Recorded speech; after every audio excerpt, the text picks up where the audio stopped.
तो यहाँ पर जो उस टॉपिक का नाम है वो है बैंडविड्थ एलोकेशन फॉर पब्लिशिंग। तो यहाँ पर सबसे पहले बात करते हैं यहाँ पर बैंडविड्थ क्या होता है। तो बैंडविड्थ जो है एक तरह का आपका डेटा के लिए जो है एक पाथ होता है कि मान लीजिए कि नहीं कि जैसे मान लीजिए किसी भी चीज़ को फ्लो करने के लिए हमें उसके लिए एक मीडियम चाहिए होता है। तो बैंडविड्थ जो है आपको डेटा के फ्लो के लिए एक मीडियम प्रोवाइड करता है।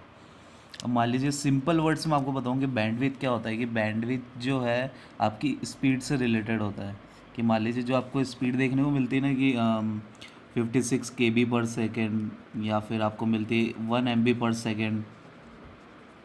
तो इस तरह से जो है ये बैंडविड्थ आपकी डिसाइड करती है कि आपको कितनी स्पीड मिलेगी। ठीक है, तो ये काम जो होता है बैंडविड्थ का, आप जितनी ज़्यादा आपकी बैंडविड्थ होगी उतनी ज़्यादा आपको स्पीड मिलेगी। ठीक है, अब मान लीजिए पहले जैसे कि 1G टेक्नोलॉजी थी, जो 1G 2G 3G 5 4G ये आपकी इसी पे बैंडविड्थ पे बेस्ड है।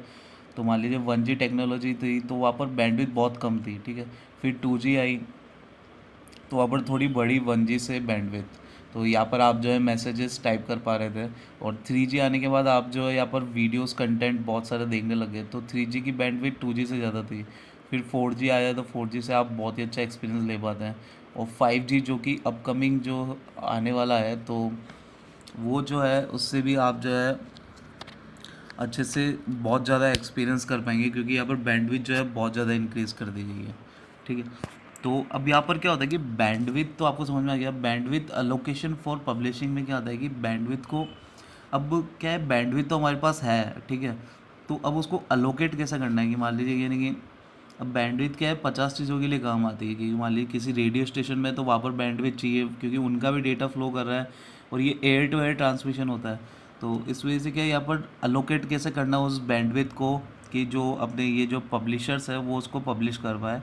तो इसमें ये अपन पढ़ेंगे। ठीक है, तो यहाँ पर बात करते हैं कि publishing the data is done in mobile computing by uplink and downlink bandwidth allocation. तो यहाँ पर कुछ भी हो, मान लो इंटरनेट पे कोई भी चीज़ है, तो यहाँ पर दो चीज़ें होती है, एक तो होता है अपलोड और एक होता है डाउनलोड। तो यहाँ पर अपलिंक और डाउनलिंक जो है यहाँ पर इसमें बहुत मोस्ट इंपॉर्टेंट होती है बैंडविड्थ अलोकेशन में। ठीक है, तो यहाँ पर downlink allocation of bandwidth is process accomplished by BS according.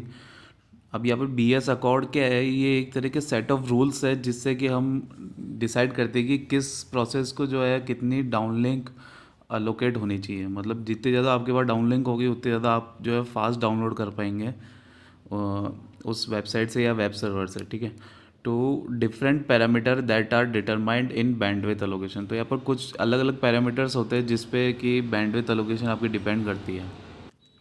अब यहाँ पर बात करते हैं अपलिंक की। तो uplink access and bandwidth allocation are using. अब यहाँ पर अपलिंक कैसे डिसाइड होती है कि मतलब कितनी ज़्यादा अपलोड स्पीड होगी, तो वो सब है ना इन तीन चीज़ों पे डिपेंड करती है। एक होता है अनसोलिसिएटेड बैंडविड्थ ग्रांट्स, एक होता है पिगी बैक बैंडविड्थ रिक्वेस्ट, एक होता है यूनिकास्ट पोलिंग। तो यहाँ पर ये तीन प्रोसेसेस होती है जो कि आपके अपलिंक एक्सेस को डिसाइड करती है किसी भी बैंडविड्थ अलोकेशन में। तो ये तीनों प्रोसेस जो है बहुत बड़ी है, तो अगर मैं आपको इसी वीडियो में बताऊंगा तो ये बहुत ज़्यादा एक्सपांड हो जाएगा। क्या वैसे ज़्यादा ज़रूरत भी नहीं है। तो यहाँ पर इन तीन प्रोसेस का अगर आप नाम भी आपको पता है तो ये भी आपको काम हो जाएगा आपका इससे। ठीक है, तो अपलिंक के लिए ये तीनों प्रोसेसेस है और डाउनलिंक के लिए जो है यहाँ पर BS अकॉर्ड जो है ये डिसाइड करता है कि डाउनलिंक अलोकेशन कितनी होनी चाहिए। फिर उसके अंदर बात करते हैं यहाँ पर इसका एक डायग्राम आता है। तो यहाँ पर डायग्राम जो है आपका कुछ इस तरीके से है।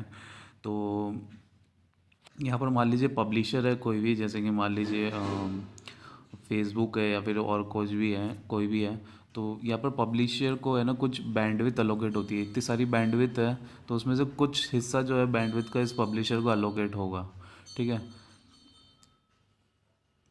तो यहाँ पर पब्लिशर क्या करेगा, इस बैंडविड्थ से जो है डेटा को ट्रांसफ़र करेगा, ये जो अवेलेबल बैंडविड्थ इसको ही। तो यहाँ से जो है ये आपके सब्सक्राइबर जो भी है, जैसे कि आप जिस भी सर्विस से सब्सक्राइबर हो उस सब्सक्राइबर को इस अवेलेबल बैंडविड्थ से ही जो है डेटा मिलेगा। तो फ्रेंड्स आई होप कि आपको वीडियो पसंद आएगा और आपको दोनों टॉपिक समझ में आ गए होंगे। तो अगर आपको वीडियो पसंद आए तो लाइक कीजिए और शेयर कीजिए। अगर आपने अभी तक चैनल को सब्सक्राइब नहीं किया तो जल्दी से सब्सक्राइब कर लीजिए। Thank you so much. जय हिंद, वंदे मातरम।